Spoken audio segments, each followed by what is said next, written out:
Guys, and welcome to Escape with Watch Reviews. My name is Steve, and today we're going to be reviewing the phylida model number SE-BL-38. I purchased this watch with earnings I've made from this channel, so again, thank you guys as always for using my affiliate links. It is going right back into the channel, and you guys should know the deal by now.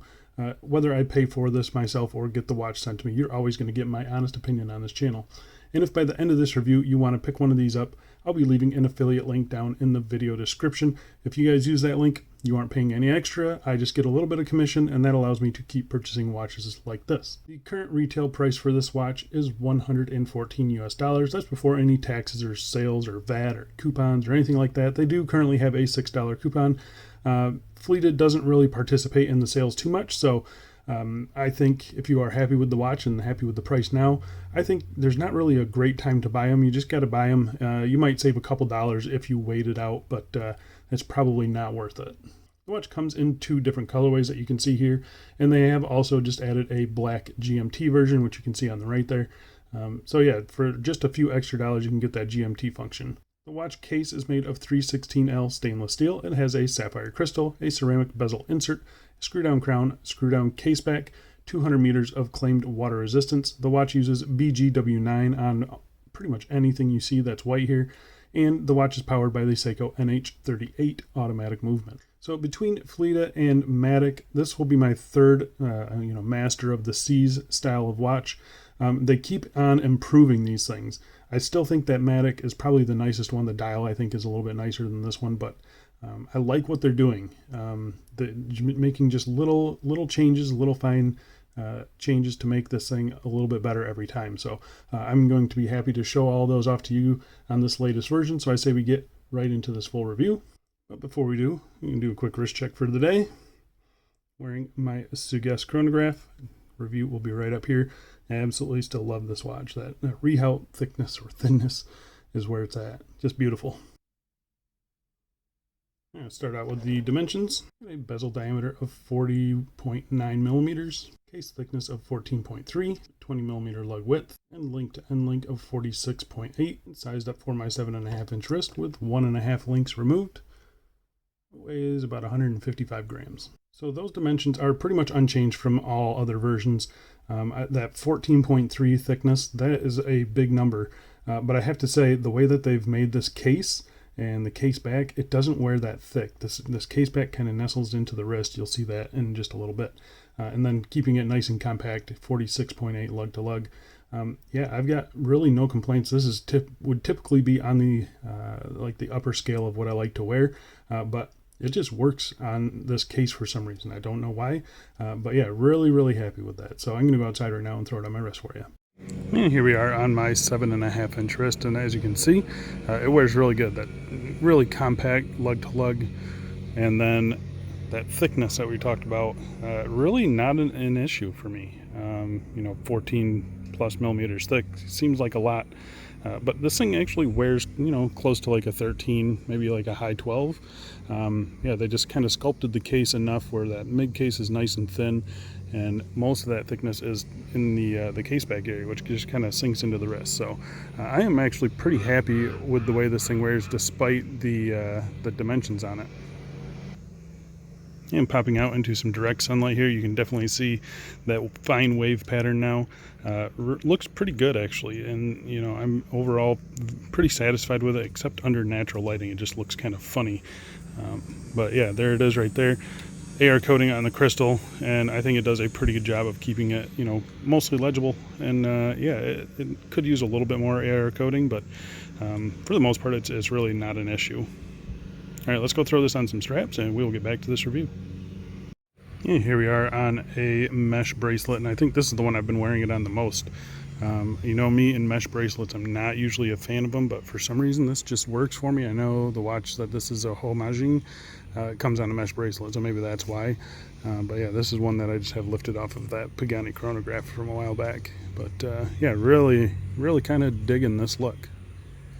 And here we are on my Vario vintage leather straps. A nice big taper on that. I think it looks really good on this. The blue and the tan always looks nice in my opinion. And I know some people are going to hate on the leather on a diver, but yeah, I think this looks really good. And throw a little color on it with my Barton silicone strap. Super simple strap, very comfortable. I think it looks good with the blue. What do you guys think? And here we are on a full MOSA. This is a new rubber strap that I just got. It's kind of sort of fitted, as you can see there. Kind of sort of, just contoured a little bit. I think it looks pretty good though on this one. Dark blue, obviously. And yeah, it looks pretty good. What do you guys think? And here we are on an elastic strap. There's one layer underneath the watch there, and that still sits pretty good, I think. But yeah, that one looks pretty good. And lastly, here we are. This is on a nylon strap, just dark blue. This is lift off of a Heimdallr. 2 layers underneath the watch there. You can start to see that thickness becomes a little bit of a problem here, but it's still manageable in my opinion, and it still, you know, keeps it off the wrist enough where it's not a problem. So yeah, just something to keep in mind. I think it does look pretty good on that though. All right, let's go back inside and let's get back to this review. All right, so let's talk about the case finishing.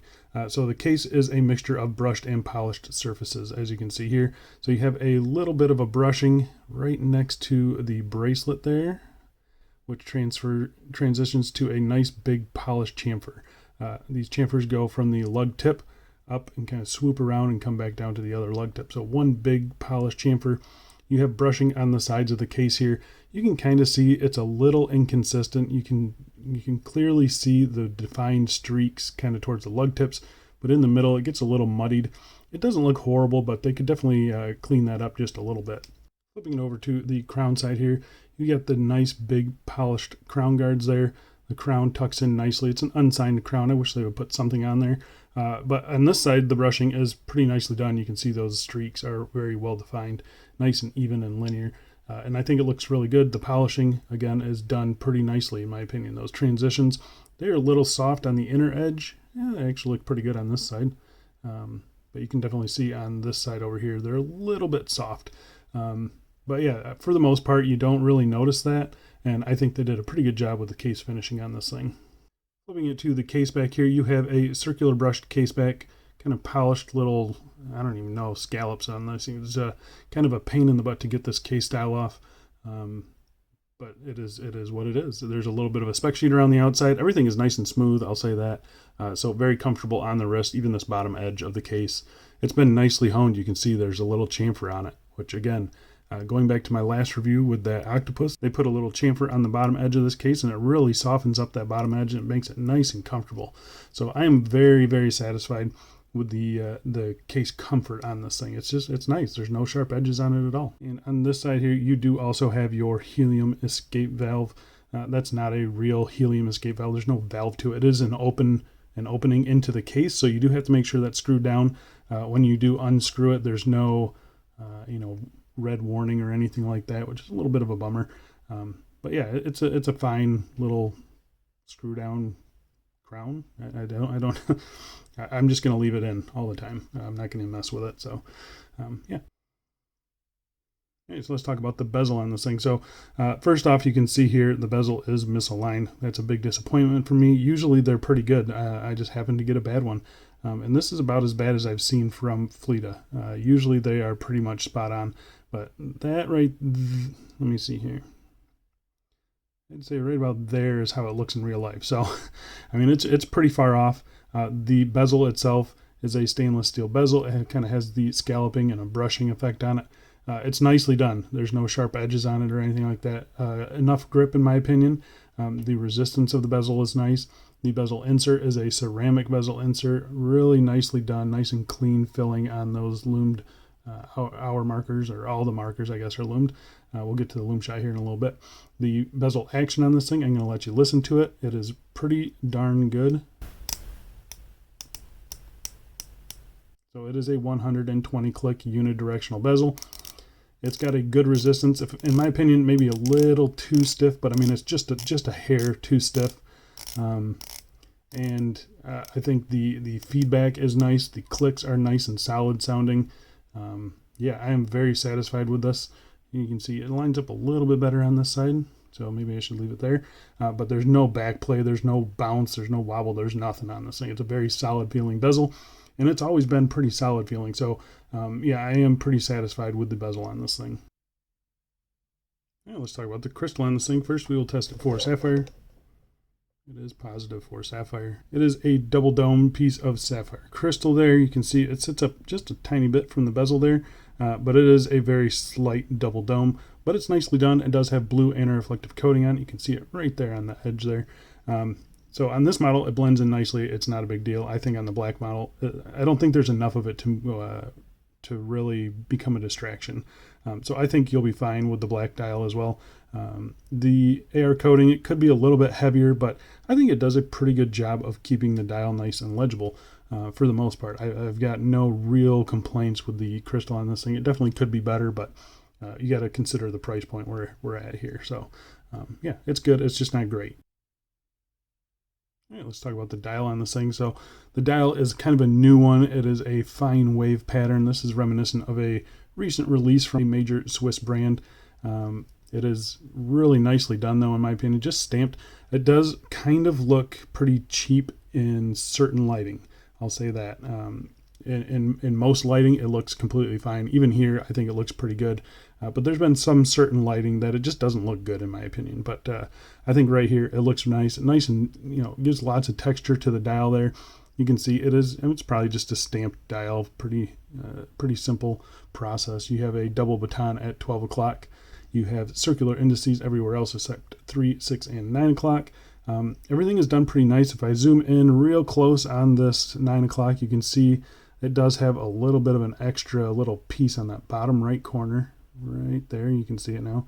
Not something that I noticed until I was taking macros of this thing, so it's a pretty small defect on a otherwise pretty clean dial in my opinion. The handset that they used on this, I believe it's a carryover from the Matic, and I think it's done pretty nice. You have your kind of skeletonized minute hand and hour hand there, nicely sized. You have your red tip to the seconds hand, again nicely sized.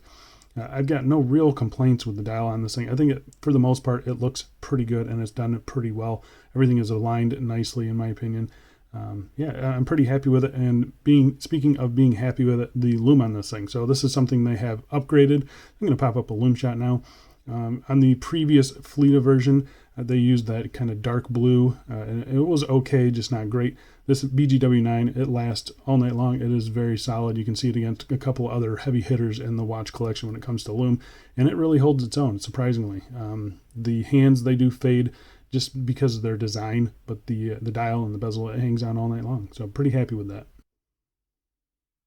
All right, let's talk about the movement in this thing. So the movement is the Seiko NH38. So that it is a hacking, hand winding, automatic, dual directional winding rotor. It does everything you need it to do. They're cheap, they're reliable, they're accurate enough. They're easy to work with. I mean, it's a great movement for a watch like this. Mine has been running okay. The beat error on this one, it's a little bit worrying to me, I guess, but the accuracy is fine. But the movement itself, I've had really no complaints with it. It is operated by this 3 o'clock screw down crown here. The crown, it's tucked in there nicely, but you get plenty of grip on it, so no real problems. The screw in and screw out action, it's a little bit gritty, but it's not anything that causes me to worry about it. You don't really get a pop out like you normally do from an NH movement, so that's something that I just kind of had to get used to. But the first position here is your hand winding, and the second position jumps right into hacking, so there's no ghost date position behind the dial, which is awesome. Really happy that they took the extra time to source an NH38. I guess it also cost a little bit extra, but yeah, I'm glad they did it. I think more OEMs need to start doing that. San Martin. But anyway, getting back to this, the crown feels nice and solid. The action of setting the time feels nice and solid. Pushing it in, it starts up the second hand every time. So no issues there. Like I said, the crown, it's a little bit gritty, but it's really not that bad. I've had worse, definitely, but I've definitely had better as well. So just something to keep in mind. But overall, pretty satisfied with the movement on this thing. All right, so let's talk about the bracelet on this thing. So the bracelet is 20 millimeters and it does not taper at all. So it's 20 to 20 at the clasp. Even the clasp is 20 millimeters. You can see it's not outset or anything, so that's nice to see. The bracelet is made of 9 solid links, so all those little polished links are separate links, so that's kind of cool to see. It is nicely brushed, as you can see there. I got no issues with the finishing on the bracelet. You got brushing on the sides as well. You have screw pins for adjusting. I removed 1.5 links. We'll talk about the half links here in just a second. This is something that they did update. So on previous versions, there was just 2 tiny screws on either side and then a bar in between. Those 2 tiny screws, they would get lost consistently. So they have updated them. So this is the new setup here. So you have 2 screws on either side, but they go halfway through now. So you're going to be less likely to lose these screws. And I think it's probably a more secure setup. So yeah, pretty happy to see that they updated those. The bracelet itself, it flows pretty nicely. This bottom edge here, it's okay. It hasn't really bothered me on wrist at all. The end links are solid and they fit really nicely. Female pivot end links as well. I've got no real major complaints about the bracelet on this thing other than the fact that it doesn't taper. I would like to see a taper on it. I know the watch that this is an homage to does not taper, but that doesn't mean that I don't like just a straight bracelet. It feels very chunky on the wrist. That's my big complaint is the weight. So yeah, other than that though, it's fine. Like I mentioned, you do have half links, so they supply you with 2 half links, which is nice to see. Yeah, otherwise I'm pretty satisfied with it. Opening the clasp here, you got fully milled inner clasp here, pretty decent tolerances as well. Nice rounded buttons here. You got nice finishing on the top here. There's no logo or branding or anything like that. Brushed down the sides here, little polished chamfer there. So I think it design-wise, it flows nicely with the watch. The one thing I don't like about this, there is no micro adjust, which isn't a huge deal since they do give you the half links, but they decided to put in this diver's extension. It is worthless. No one's going to take this thing diving and put it over a wetsuit. They just need to get rid of that and put in some regular micro adjust. I think everyone would be happier with that solution. Otherwise though, I think the bracelet is completely acceptable. It's just big and chunky. I do think it looks pretty nice on this watch though. And it's definitely finished to a pretty high standard. So yeah, I'm pretty satisfied with the bracelet on it. So there you go, guys. That is the new phylida Master of the Seas with the NH38. You got to be careful when you're purchasing this watch. Use the link below and it'll take you right to this watch. But if you stray off that link, there are other watches that look very similar to this with a Miyota movement in it and not as good lume. So keep that in mind. Stick to these links and you'll get the NH38. Just make sure you're getting the NH38. And I think you'll be happy then. So yeah, otherwise, it's a really nice watch. That thickness kind of throws people off, but I can tell you it doesn't wear that thick. It is a big chunky watch, 155 grams. So if you like some wrist presence, this is a nice watch to get. Killer lume, decent crystal, awesome movement, nice bracelet. There's not a whole lot to complain about at this price. So yeah, I think you're going to like it. So thanks a lot for watching, guys, and I'll see you in the next one. See ya.